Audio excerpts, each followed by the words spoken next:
Norway is embarking on the largest roadway infrastructure plan in its history. In fact, it may be the largest road revamp in the entire world. With a budget of $47 billion, this new coastal highway is going to connect areas of Norway that used to take 21 hours to travel between. It's going to bypass 7 different ferry crossings and cut travel time down by half. But how exactly is this possible? Well, by essentially creating the world's first ever floating highway. From state-of-the-art floating tunnels to how they're dealing with safety concerns. Here's a look inside Norway's ambitious new project.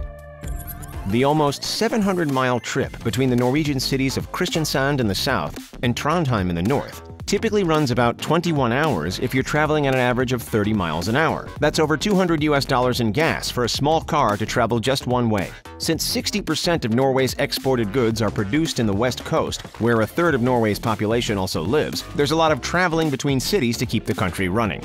But with a new multi-billion-dollar road project, Norway hopes to cut travel times and the cost of gas to get there in half. With 7 different ferry crossings along the way, getting around Norway is anything but a piece of cake, especially when you realize that each crossing can take about 45 minutes and cost about $16. Tourists may enjoy the scenic route, but those traveling for business or even medical purposes aren't big fans of taking the long way. Fortunately, there will soon be a shortcut, thanks to the development of the new Coastal Highway Route E39.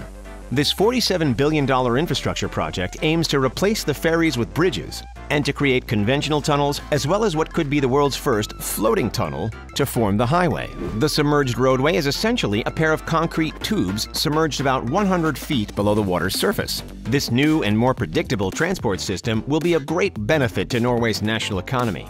It'll connect cities in ways they haven't been before and create new patterns of habitation for the people living there. These new roads will also shorten the path to reach hospitals, jobs, and schools, creating a more stable and diverse economy and a lot of happy commuters. Norway also hopes that the new highway will increase their population. Some areas, like Tysons, a region of rural municipalities located on an archipelago off the coast, have lost over 50% of their population in the last century due to inaccessibility. The trend of population loss is continuing across Scandinavia. There are many benefits to restructuring the E39, but preliminary estimates show that the required investments and improvements will cost much more than the $47 billion highway budget. They estimate it could even be as much as 340 billion Norwegian krone or $38 billion extra. So why exactly does Norway want to embark on this crazy floating tunnel strategy instead of just making more bridges?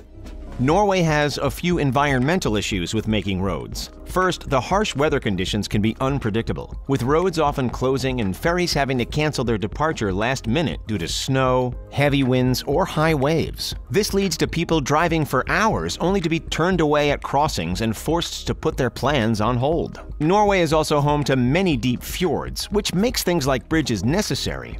But they can have a huge impact on the environment and be unsafe in those harsh weather conditions. To decrease environmental impact and maintain Norway's natural beauty, the best and most efficient highway is the one that's almost completely hidden. With this in mind, the innovative new design Norway is going with is known as a Submerged Floating Tube Bridge, or SFTB. Ariana Minaretti, a chief engineer in the Norwegian Public Roads Administration, told CBC that some stretches they have studied will have average-sized tunnels of about 5 to 6 kilometers long, while others might be only 600 meters long. She also explained that the Submerged Floating Tube Bridge was actually first conceptualized by naval architect Sir Edward Reed all the way back in 1886. It was proposed again in Norway in 1923, but the technology still wasn't quite ready for such a big project. Now, finally, the idea dating back more than a century is close to becoming realized. With bridges that span long distances, you need arches and suspensions at certain points.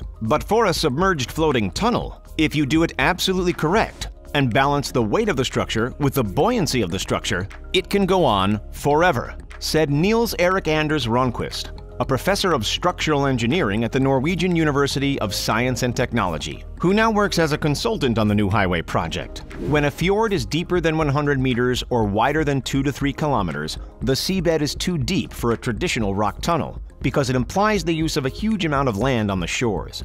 Suspension bridges seem like an obvious second choice, but the harsh winds can endanger travelers and force the closure of these bridges. But with a floating tunnel, all of these issues can be avoided. Though the floating tunnel is buoyant, the tube itself isn't actually floating. The tubes are stabilized by cables tethered to the seabed, or by pontoons floating on the surface at roughly 800-foot intervals. The pontoon idea is likely the safest because boats will be able to easily see the location of the tunnel. And with the actual tunnel far enough beneath the water's surface, ships, boats, and even submarines will be able to easily avoid collision. The experts have decided that 20 to 50 meters, or between 60 to 150 feet below the surface, is sufficient depth to avoid collisions with water traffic while also avoiding a depth that could cause increased water pressure. One of the proposed new tunnels is in Fjorden, and it's called the Rogaland Fixed Link, or simply Rogfast. Construction has already started on the Submerged Tube Bridge that'll be 390 meters deep and have a 27-kilometer-long tunnel,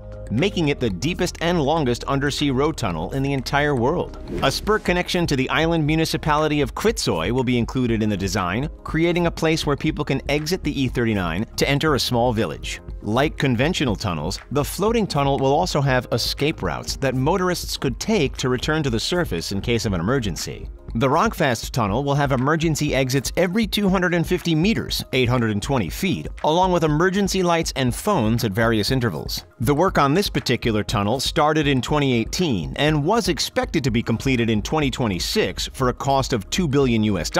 But with the project already overrunning cost estimates, it's now only expected to be completed by 2029. The government has proposed fundraising of an extra 1.3 billion Norwegian krone, or $145.5 million, and they plan to put a toll in place for 20 years after the tunnel's completion, with a fee of 150 krone per passage for light vehicles. That amounts to about $16, which is about the same price it would take you to hitch a ride on one of those ferries. The design for these submerged tunnels is definitely innovative, but with innovation comes a lot of brand new problems. Fires and explosions are a major concern, as escaping an underwater tunnel isn't exactly the easiest thing to do. Just imagine being stuck 150 feet underwater while disaster occurs.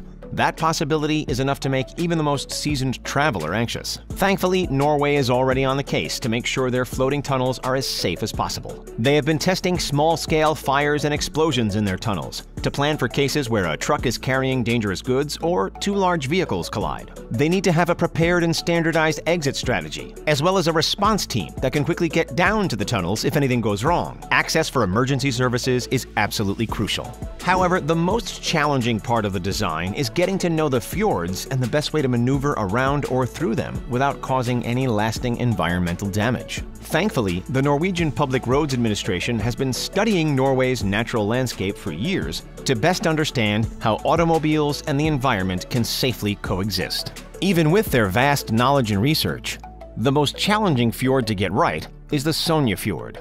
At 3.7 kilometers wide and 1.3 kilometers deep at its lowest point. Nicknamed the King of the Fjords, it's the largest and deepest fjord in Norway, as well as the hardest to build upon. Experts are still evaluating whether some fjords, like this one, are even suitable for a submerged floating tube bridge. While they may be in the process of creating these tunnels, research is nowhere near complete. The Coastal Highway Route project is collaborating with 3 of the largest universities in the Nordic region: the Norwegian University of Science and Technology, the University of Stavanger, and Chalmers University of Technology. They have about 50 PhD candidates working on solving different engineering challenges related to the E39 project, including how to maintain the tunnels once they're constructed and make sure they never break.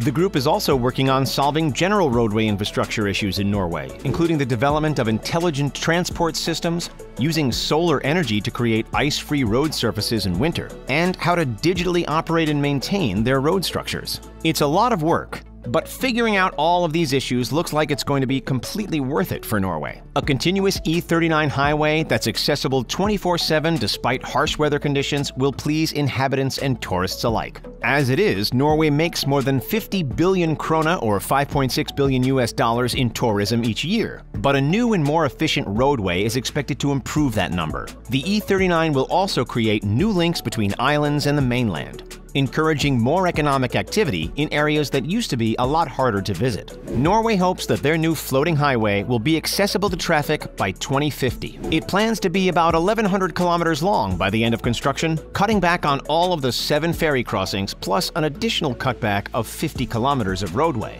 While this ambitious project might be the first structure of its kind, it definitely won't be the last. Engineers in Italy and China are already pursuing similar concepts. Now the only question is, who will finish first?